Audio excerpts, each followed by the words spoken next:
Well, we're here in Gowlan Church. My good friend here, Charlie Keating, and we're just admiring actually the stonework that was done, the craftsmanship. Considering the kind of stone that these people were dealing with, would be what would be called nowadays random rubble. And yes, they have a magnificent job done on the stone. Even if you look at the arches over the windows, the way they're constructed, and the actual lines are still straight, despite this being in a very stormy area here. And you have the bell tower, which is separate. A little bit surprising that there isn't an entrance to the bell tower, or maybe that was closed up at some stage from the church itself. This church was built around 1819, around that period, slightly before Catholic emancipation. Yeah, that's it. And it didn't last very long, really. You know, I mean, in 1897, the new church was built in Killeen. But Charlie, you were saying there was a big clearance in this area at that time. There was, yeah. Boswell Houston was given. He was a Scottish man, as far as I remember. That's right, from yeah. Scotland, Houston, and he brought in a lot of Scotch herds with him as well. That's right, yeah. So they supposedly cleared the land from Gowlan back to the Kildaries and then over to Bundora that way. Correct, yeah. So the people, it was decided then that they would move the location of the church, which in a lot of ways it was a pity now, but to Killeen. That's right. So Bishop McEvely, of course he was a man, a Louisburgh man, he was one of the main instigators of that, and they moved it to Killeen. Now it's lovely situated in Killeen and it suits all those townlands now, when you look back at it now. Yeah. But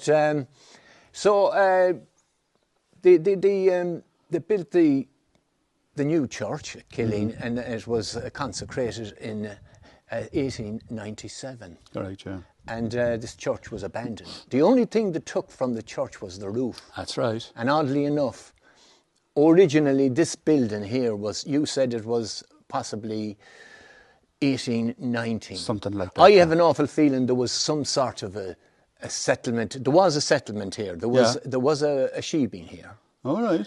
And there was a pound. Okay. And it was a David family who were in charge of the pound. They had no land themselves, but whatever money was taken, a pound. Okay. It wouldn't be a pound, it would be a lot less. So they managed that. Now, there's a lot of characteristics to this church. Like it's an amazing church.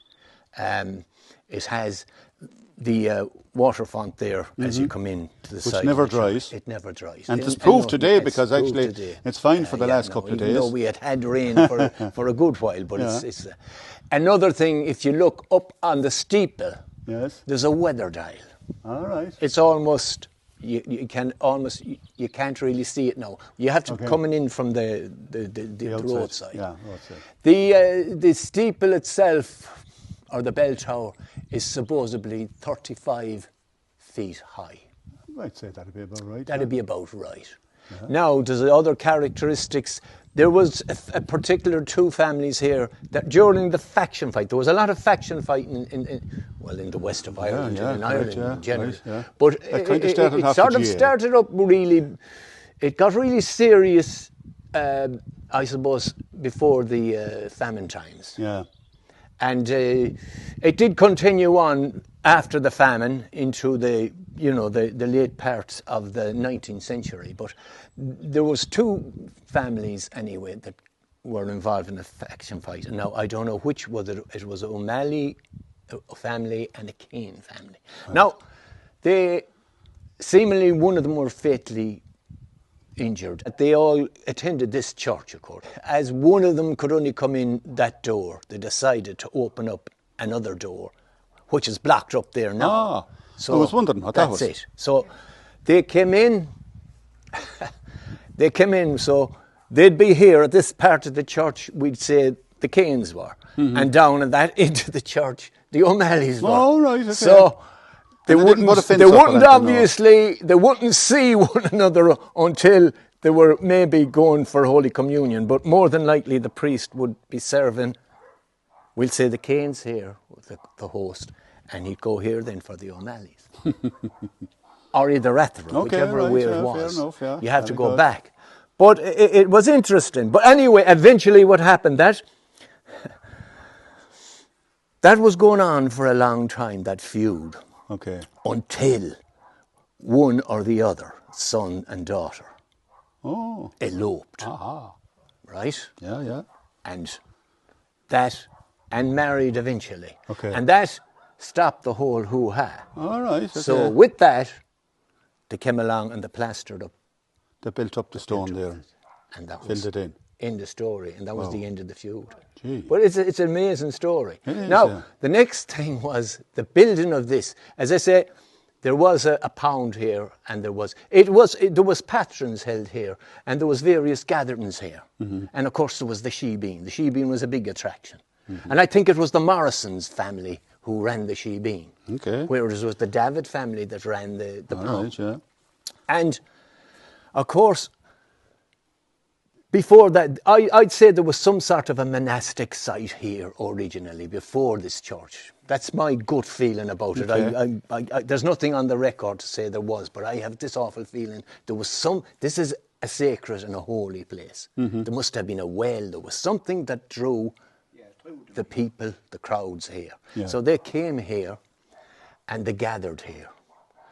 And the first church that was built, you say, was in possibly 1819. It was just around Catholic emancipation, just before it. Yeah. The Catholic emancipation was in 1829. Yeah. So they built this church, voluntarily built. It's still in the confines of the diocesan trust. Mm-hmm. It still belonged to the church. That's correct. So it was a thatched building originally. Mm-hmm. When they built it. Now, I don't know how long, many years. That lasted, or it must have been rough enough, because you can see the massive storms and breezes that have come right in off the Atlantic, just in from across Inishturk. There's no shelter here. In from Inishturk, right across. Yeah. You could imagine the sweep off the ground. You'd be wiped out here. But in 1871, a ship called the River Dee sank just not too far from here, as the crow flies. Now, on board that ship was a load of timber. It was pitch pine from Canada, North America, right? Mm-hmm. So the River Dee, all the timber was all up around the coast. It was up in Carnisky, it was up in Duck McKeown, it was up in Cross, it was down there in the Silver Strand, it was out further in Tullabon.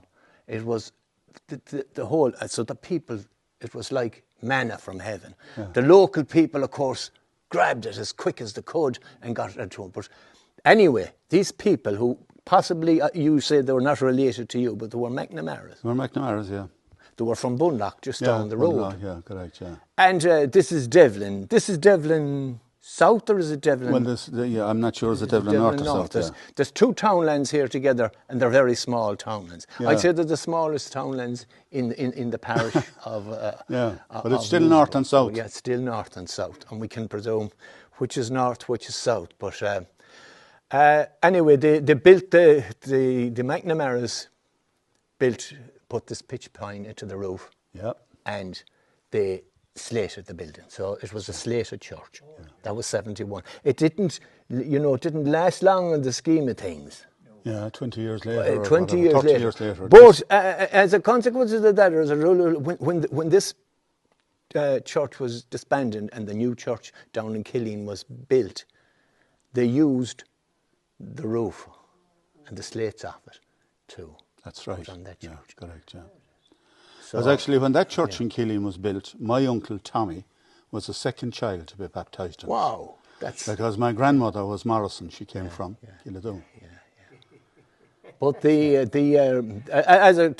talk about the ship, the River Dee was quite a substantial. It was a big ship. It was a fairly big cargo boat, and it was called after the River Dee in Wales. Right. But it was built in Canada. Okay. But it was constantly bringing timber from Wonderful. Canada and the North Americas. But that's about all we can say about Gowlan Church, only that it's a lovely place to be. On this fine summer day. On a fine summer's day. Well, it's a fine autumn's day now. And to be healed. Yeah.